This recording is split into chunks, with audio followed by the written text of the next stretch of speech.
দেখে নেওয়া যাক ইউনিভার্সের মেসেজ, ইউনিভার্স কি বলতে চাইছে।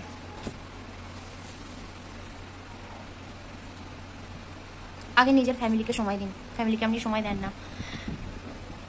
আমাদের ভালোবাসার মধ্যে একটা কোনো রকম প্রবলেম ছিল, সেই প্রবলেমটা না আস্তে আস্তে কাটবে। আগে নিজেকে ভালোবাসুন, প্যাশন করুন, আগে নিজের ভালোবাসা বাসুন, তারপর কারো কারো সম্পর্কে প্রচুর রোমান্টিকতা আসতে চলেছে এখানে।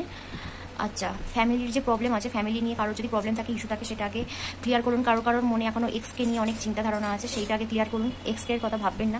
কারোর বিয়ের পর হানিমুন যাওয়ার সম্ভাবনা এখানে প্রচুর আছে। কারো সম্পর্ক সত্যি ঘরের ভালোবাসা, আপনার পার্টনার আপনাকে সত্যি ঘরেই অনেকেই ভালোবাসেন।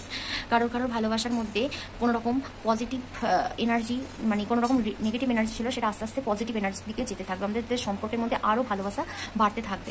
কারোর ক্ষেত্রে এখানে এঙ্গেজমেন্টের সম্ভাবনা আছে, বিয়ের প্রস্তাব পেতে চলেছেন অনেকে।